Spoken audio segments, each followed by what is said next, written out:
আসসালামু আলাইকুম সবাইকে।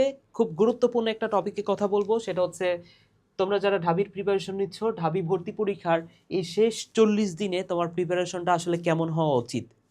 তো তুমি ধরে নাও যে একটা ট্র্যাকে আছো, তুমি দৌড় প্রতিযোগিতা দিচ্ছ, অনেক বড় একটা প্রতিযোগিতা, অর্থাৎ তোমার এই যে গোল চক্রটা এটাকে 10 বার পাক দিতে হবে।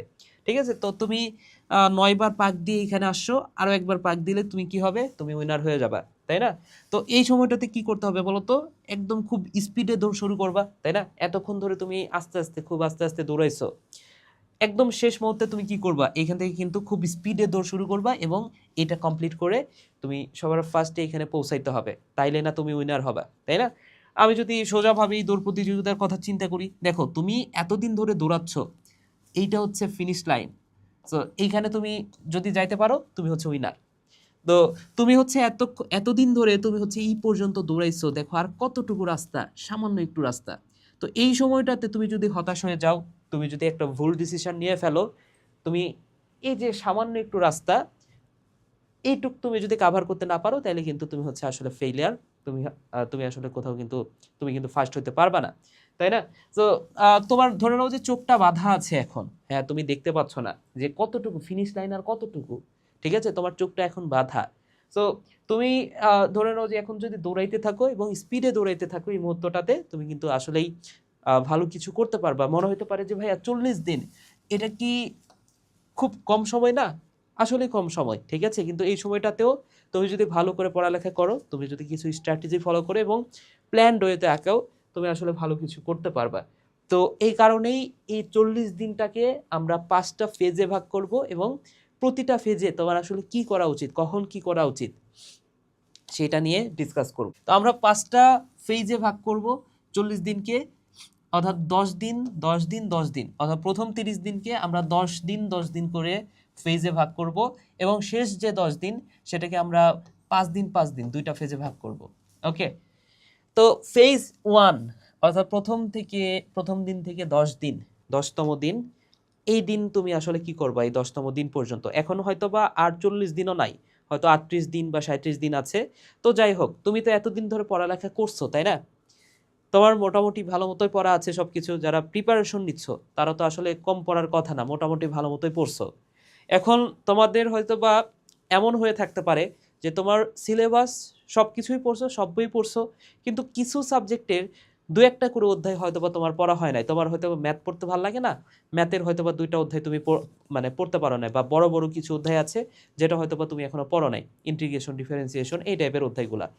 বা তোমার হয়তো বা বায়োলজি ভালো লাগতেছে না, বায়োলজি যে কঠিন অধ্যায়গুলো মুখস্থ, যেগুলো মনে হচ্ছে যে মুখস্থ করতে পারতেছো না বা তোমার হচ্ছে ভালো লাগতেছে না, সেগুলো হয়তো বা তোমার এখনো দু একটা অধ্যায় খুব একটা ভালো মতো পড়া হয় নাই। তো তোমার এই প্রথম ফেজ, এই ফেজে তুমি আসলে কি করবা দেখো, তোমার লক্ষ্য হচ্ছে তোমার এক্সট্রা যে পড়াগুলো এখনো বাকি আছে এই বাকি পড়াগুলো কাভার করা। এই সময়টাতে তুমি হচ্ছে এই 10 দিনের মধ্যে সেটা করতে হবে। অলরেডি 2-3 দিন চলে গেছে, বাকি যে 6 থেকে 7 দিন আছে, এই 6 থেকে 7 দিনের মধ্যে তোমার অবশ্যই এই কাজটা করতে হবে। আচ্ছা, সো এই সময়টাতে তুমি কি করবা?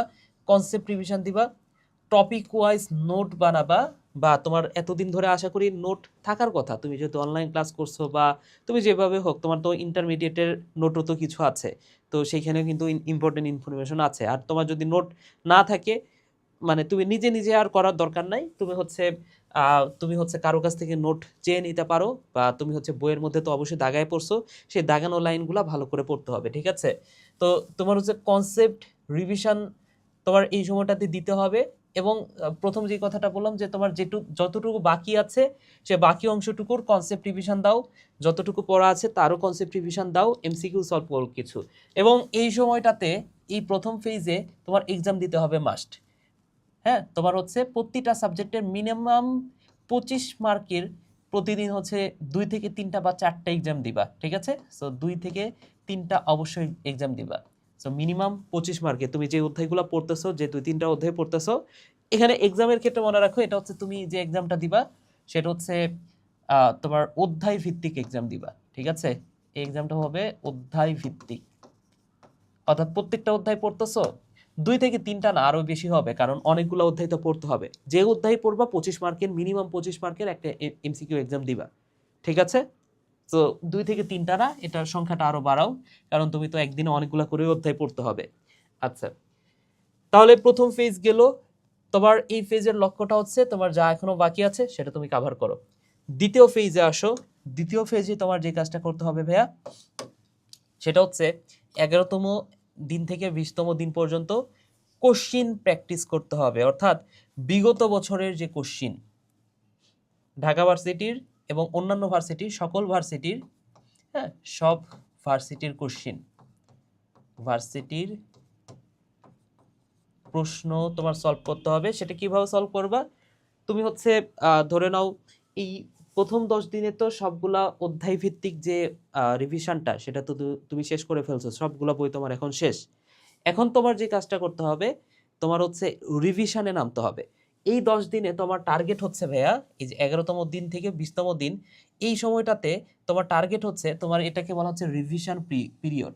অর্থাৎ এই সময়টাতে তুমি হচ্ছে যতগুলা, এই 10 দিনে যতগুলা তোমার অধ্যায় আছে সবগুলা সাবজেক্টের, অর্থাৎ 4টা সাবজেক্ট, এই 4টা ফিজিক্স, কেমিস্ট্রি, ম্যাথ, বায়োলজি, এই 4টা সাবজেক্টের যত অধ্যায় আছে তুমি আবারও রিভিশন দিবা, এবং এটা তোমার শেষ করতে হবে রিভিশন দিয়ে। অবশ্যই রিভিশন দিতে হবে।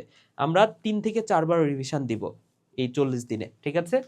তো তোমার হচ্ছে রিভিশন পিরিয়ডে সবগুলা অধ্যায় রিভিশন দিবা, সব অধ্যায় রিভিশন দিবা, অধ্যায় রিভিশন দিবা। এবং এই রিভিশন দেওয়ার সময় কনসেপ্ট বুকে নিশ্চয়ই কিছু এমসিকিউ থাকে, তো এমসিকিউ প্রশ্নগুলা তুমি হচ্ছে পড়বা সবগুলা, ঢাকা ভার্সিটি সহ বিগত বছরের অন্যান্য ভার্সিটি, যত ভার্সিটির কোশ্চিন আছে সবগুলা ভার্সিটির কোশ্চিন তোমার এই এই 10 দিনে কিন্তু শেষ করতে হবে। হ্যাঁ, এবং রিভিশন কিন্তু একবার কমপ্লিট। দেখো এখানে এই প্রথম 10 দিনে তোমার যা যা গ্যাপ ছিল সেটা তুমি কমপ্লিট করছো, এখানে একবার রিভিশন তোমার কমপ্লিট হয়েছে। এবং এই যখন প্রত্যেকটা অধ্যায় তুমি রিভিশন দিচ্ছ, এই সময়ে তোমার এক্সাম চলবে প্রতিদিন মিনিমাম হচ্ছে, প্রত্যেকটা অধ্যায় থেকে মিনিমাম হচ্ছে 25 মার্কের করে এক্সাম দিবা। হ্যাঁ, তোমার হচ্ছে অথবা 2-3টা অধ্যায় মিলে মিলে দিতে পারো, যে 3টা অধ্যায় মিলে 25 মার্কের একটা এক্সাম দিলা। এইভাবে তুমি করতে পারো। তোমার তো শর্ট সিলেবাস, ঢাবির জন্য তো আসলে শর্ট সিলেবাসটাই পড়তে হবে। তো খুব বেশি প্যারা হবে বলে আমার মনে হয় না। 10 দিনে তুমি ইজিলি রিভিশন দিতে পারবা। আচ্ছা, ফেজ 3-এ এসে তুমি কি করবা? এটা হচ্ছে 21 থেকে 30তম দিন। এই সময়টাতে তোমার আসলে মিক্সড ভাবে রিভিশন দিতে হবে। এবং এইখানে গুরুত্বপূর্ণ একটা বিষয় চলে আসে, সেটা হচ্ছে কোশ্চিন ব্যাংক সলভ। ওকে, কোশ্চিন ব্যাংক সলভ কিন্তু এখানেও তুমি করছো, কোশ্চিন প্র্যাকটিস। তো এখানে তুমি সব ভার্সিটির আসলে করছো, কিন্তু এই ফেজে এসে তুমি সব ভার্সিটির করবা, ঠিক আছে, অন্যান্য ভার্সিটিগুলোও করবা, কিন্তু ঢাকা ভার্সিটির যে কোশ্চিনটা, সেখানে তুমি একটু আলাদাই গুরুত্ব দিবা। তুমি এই ফেজে এসে যে কাজটা করবা, তোমার রিভিশন তো চলবেই। এখানে একবার কিন্তু রিভিশন অলরেডি হয়েছে, এখানে হবে দ্বিতীয় রিভিশনটা, সেকেন্ড রিভিশনটা হবে এই ফেজে এসে। অর্থাৎ 21 থেকে 30তম দিনে তুমি হচ্ছে রিভিশন দিবা আবারও, সবগুলো এতদিন ধরে যা পড়ছো সবকিছু আবারও রিভিশন দিবা। অর্থাৎ সেকেন্ড রিভিশনটা তোমার কিন্তু এই 10 দিনে দিতেই হবে। তোমার এক্সট্রা যে কাজটা করতে হবে, ঢাকা ভার্সিটির যে কোনো একটা কোশ্চিন ব্যাংক নিবা, এবং কোশ্চিন ব্যাংকের যে অধ্যায় ভিত্তিক যে প্রশ্নগুলো হয়েছে, সেই প্রশ্নগুলো কোন টপিক থেকে হয়েছে সেই টপিকটা তোমার খুঁজে বের করতে হবে। অর্থাৎ টপিক অ্যানালাইসিস করবা, topic analysis, analysis. So topic analysis করে খুঁজে বের করো যে কোন টপিক, বুঝে গেলা যে কোন টপিক থেকে আসলে বেশি প্রশ্ন হচ্ছে, সেই টপিকে এক্সট্রা গুরুত্ব দিবা, ঠিক আছে? টপিক অ্যানালাইসিস করে সেই টপিকগুলোতে এক্সট্রা গুরুত্ব দিবা। এখন ধরে নাও যে মাইটোকন্ড্রিয়া থেকে তোমার প্রশ্ন হয়েছে ঢাকা ভার্সিটিতে বিগত 10 বছরের মধ্যে। সো এই 10 বছরের কোশ্চিন অ্যানালাইসিস করে বুঝলা যে প্রথম অধ্যায় থেকে মাইটোকন্ড্রিয়া থেকে কোশ্চিন হচ্ছে, ক্লোরোপ্লাস্ট থেকে কোশ্চিন হচ্ছে, বা নিউক্লিয়াস থেকে কোশ্চিন হচ্ছে। সো এই 3টা টপিকে, অন্যান্য টপিকে তো অন্যান্য টপিক তো পড়বাই, কিন্তু এই 3টা টপিকে বেশি গুরুত্ব দিয়ে পড়বা, ঠিক আছে? অর্থাৎ এই টপিক থেকে যে কোনো ধরনের প্রশ্ন তোমাকে করুক, তুমি যাতে অ্যান্সার করতে পারো, ঠিক আছে? অর্থাৎ তোমার ঢাকা ভার্সিটির কোশ্চিনটা আরো একবার ঝালাই করতে হবে, ঠিক আছে? এখানে তো সবগুলো পড়ছোই, যে এখানে সবগুলা ভার্সিটির প্রশ্ন পড়ছো, এই ঢাকা ভার্সিটির কোশ্চিনটা আলাদাভাবে তুমি আরেকবার ঝালাই করে অধ্যায় ভিত্তিক, টপিক ভিত্তিক অ্যানালাইসিস করলা। এবং এইখানেও তোমার এক্সাম চলবে, এখানে তুমি হচ্ছে কিছু মডেল টেস্ট দিতে পারো, যেহেতু তোমার অলরেডি সেকেন্ড রিভিশন চলতেছে। তো তোমার এই ক্ষেত্রে কি করতে পারবা ভাইয়া, এখানে হচ্ছে কিছু মডেল টেস্ট এক্সাম, আচ্ছা মডেল টেস্ট এখানে না দিলেও হবে, এখানেও তুমি প্রশ্নের পরিমাণটা একটু বাড়ায় দাও, তুমি হচ্ছে 50 মার্কের কিছু এক্সাম দিতে পারো। হ্যাঁ, সেটা তোমার হচ্ছে অফলাইনে এক্সাম দিলে সবচেয়ে বেশি ভালো হয়, কিছু এক্সাম পেপার পাওয়া যায়, তুমি কোথাও থেকে কালেক্ট করে সেই এক্সাম পেপারে এক্সাম দিতে পারো। স্ট্যান্ডার্ড কোশ্চিন হতে হবে অবশ্যই, ঠিক আছে? সো 50 মার্কের তুমি এক্সাম দিলা এই ফেজটাতে। প্রতিদিন প্রতিদিন হচ্ছে মানে কয়েকটা অধ্যায় মিলে 50 মার্ক, হ্যাঁ, অর্থাৎ 50 মার্কের কয়েকটা এক্সাম দিতে হবে তোমার, ঠিক আছে? দেন আসো শেষের 10 দিন। এই 10 দিন হচ্ছে অনেক বেশি গুরুত্বপূর্ণ। এতদিন ধরে মেন্টাল যে স্ট্রেস, তোমার যে এতদিন ধরে যে টেনশন, যা কিছু আছে, অ্যাংজাইটি, যা কিছু আছে, সব কিছু তোমার ঝেড়ে ফেলতে হবে। মানসিকভাবে তোমার প্রস্তুতি নিতে হবে, মেন্টাল রেডিনেস থাকতে হবে, ঠিক আছে? মানসিক প্রস্তুতি নিতে হবে যে হ্যাঁ, আমার সব কিছু পড়া আছে, এতদিনে সব কিছু পড়া আছে, আমি সব কিছু পারি, সব কিছু আমি জানি, ঠিক আছে?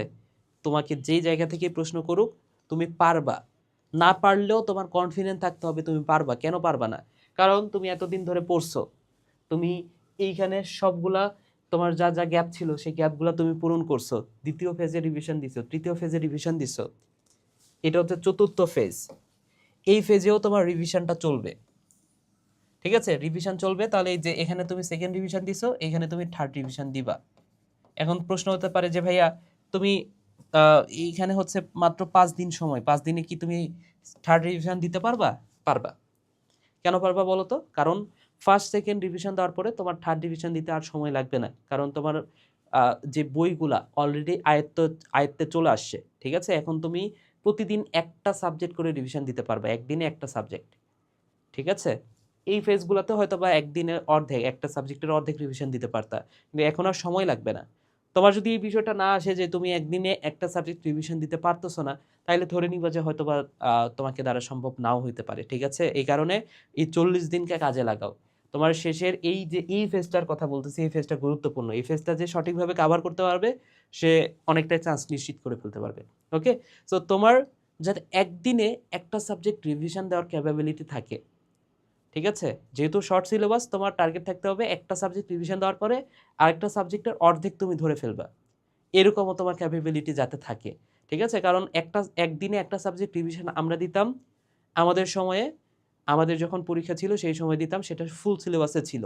তার মানে কি এখন তোমার আরও বেশি পারা উচিত, একটা সাবজেক্ট রিভিশন দেওয়ার পরে আরেকটা সাবজেক্টের অর্ধেক ধরে ফেলা উচিত, ঠিক আছে? তো এইখানে কিন্তু তুমি হচ্ছে থার্ড রিভিশন, ফোর্থ রিভিশনও যারা হচ্ছে, যাদের অবস্থা একটু ভালো, তারা কিন্তু ফোর্থ রিভিশনও কিন্তু এখানে দিয়ে দিতে পারবা। এবং এখানে মানসিকভাবে তুমি প্রস্তুতি নিয়ে নাও, তুমি হচ্ছে কিভাবে হচ্ছে তুমি হচ্ছে পরীক্ষার হলে যাবা, কিভাবে তুমি হচ্ছে তুমি কয়টা অ্যান্সার করবা। যেমন মেডিকেলের ক্ষেত্রে যে বিষয়টা হয়, এখানে অ্যান্সার করার তো কিছু বিষয় থাকে। ঢাকা ভার্সিটিতে তো 60টা কোশ্চিন, সবগুলো কোশ্চিনই অ্যান্সার করতে হয়, কারণ এখানে মার্কের কিছু বিষয় আছে আর কি, ঠিক আছে? সবগুলাই একটা দুইটা বাদ দিতে পারো। তো মেডিকেলের ক্ষেত্রে বিষয়টা এমন হয় যে অনেকে চিন্তা করে যায় যে আমি হচ্ছে 70টা দাগাবো, 75 টাকা দাগাবো, হ্যাঁ? অনেকের আবার চিন্তা থাকে যে আমি 100টাই দাগাবো। অর্থাৎ অনেকে বিভিন্নভাবে চিন্তা করে। তো তুমি কি চিন্তা করতেছো? তোমাকে যাতে পরীক্ষার আগে কেউ ডাইভার্ট না করতে পারে। ঢাকা ভার্সিটির ক্ষেত্রে আসলে কেউ ডাইভার্ট করতে পারবে না, কারণ ঢাকা ভার্সিটিতে কোশ্চিন, এমসিকিউ কোশ্চিনটা কম থাকে। অন্যান্য এক্সামের কথা বলতেছি যেখানে 100 মার্কের এক্সাম। সো এই এখানে অনেকেই ডাইভার্ট করে, যে বড় ভাইরা বলে যে কম দাগাইলে ভুলের পরিমাণটা কমে যায়। সো এই কথাগুলা থেকে একটু দূরে থাকবে আর কি, ঠিক আছে? তুমি হচ্ছে চেষ্টা করবা যে বেশিরভাগ সর্বোচ্চ পরিমাণ দাগানোর, একটা দুইটা তুমি বাদ দিবা, ঠিক আছে? বাদ বাকি হচ্ছে তুমি দাগাবা, ঠিক আছে? আচ্ছা, এবং এই সময়টাতে আসলে মডেল টেস্ট দেওয়ার সময় তুমি মডেল টেস্ট দিবা, 5 দিনে 5টা মডেল টেস্ট দিবা, ঠিক আছে? এখন এই মডেল টেস্টে মার্ক যদি তোমার কমও আসে, ধরে নাও যে 100 মার্কে তুমি মডেল টেস্ট দিলা, এখন তোমার মার্ক আসতেছে হচ্ছে 65, হ্যাঁ, 65 থেকে 70 বা 75 আসতেছে। সো তুমি কি হতাশ হয়ে যাবা? না, হতাশ হতাশ হওয়া যাবে না ভাইয়া, কারণ এটা তোমার মেন পরীক্ষা না। মেন কথা হচ্ছে এটা। বা তুমি হচ্ছে উদ্ভাসে একটা এক্সাম দিলা, তোমার ফ্রেন্ডরা পাইছে হচ্ছে 95, তুমি পাইছো 75, কোনোভাবেই হতাশ হবে না। কারণ এখন যদি হতাশ হয়ে যাও, তোমার হচ্ছে মেন যে খেলাটা, এটা কিন্তু তোমার মেন পরীক্ষা না, এটা তোমার মাথায় রাখতে হবে। উদ্ভাসের পরীক্ষায় তুমি যে 110ও পেয়ে যাও, সেটা তোমার লাইফে কোনো ইম্প্যাক্টই ফেলবে না, তুমি যদি না তুমি চান্স পাও, ঠিক আছে? সো তোমার যে কাজটা সেটা হচ্ছে এক্সাম দিবা, কিন্তু এক্সামের মার্ক কত আসতেছে সেটা নিয়ে তোমার মাথা ব্যথা নাই। তোমার মাথা ব্যথা হচ্ছে যে এই 5টা মডেল টেস্টে তোমার কি কি ভুল হয়েছে, সেই ভুলগুলা তুমি খুঁজে বের করো, ঠিক আছে? সেই ফুলগুলা বারবার পড়ো। তো এইখানে তুমি মেন্টালি যাতে স্যাটিসফাইড থাকতে পারো, মেন্টালি যাতে একটু মানসিকভাবে প্রশান্তিতে থাকতে পারো, সেই কাজগুলা করবা। একটু হাঁটাহাঁটি করলা, হ্যাঁ, সারাদিন পড়ালেখা না করে একটু হাঁটাহাঁটি করো, একটু হচ্ছে আহ, তুমি হচ্ছে বিকালবেলা কোথাও ঘুরতে যাও, ঠিক আছে, ছাদে একটু গাছগুলাতে পানি দাও, যে কোনো কিছু করতে পারো। আচ্ছা, দেন আসে এই যে ফেজ 5, যেটা আরও বেশি গুরুত্বপূর্ণ, 36 থেকে 40তম দিন। এই 40তম দিনে তো তোমার এক্সামই হবে, তাই না? তো এইখানে 3 থেকে 4 দিন রাখতে পারো এই ফেজ 5-এ। এবং এই 3 থেকে 4 দিন আসলে তুমি কি করবা? তুমি কি এক্সাম দিবা? ভুলেও এই কাজটা কইরো না ভাইয়া। এই 4 দিন 5 দিন এক্সাম দিতেই যাও না। কারণ কি, তুমি যদি এখানে এক্সাম দিয়ে একটু কম মার্ক পাও, একটু যদি তোমার কাছে মনে হয় যে কনফিডেন্স যদি একটুও কমে যায়, তুমি কিন্তু হতাশ হয়ে যাবা। তোমার পরীক্ষায় গিয়ে তুমি কিচ্ছু অ্যান্সার করতে পারবা না, তুমি আগেই ফেইলিয়ার।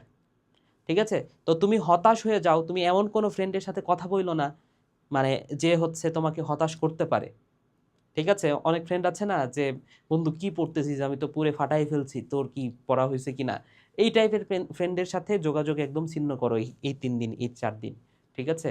তুমি নিজের কাছে কনফিডেন্ট, নিজেই নিজেকে বলো যে আমার সব পড়া আছে, আমি সব কিছুই পারবো। ঠিক আছে?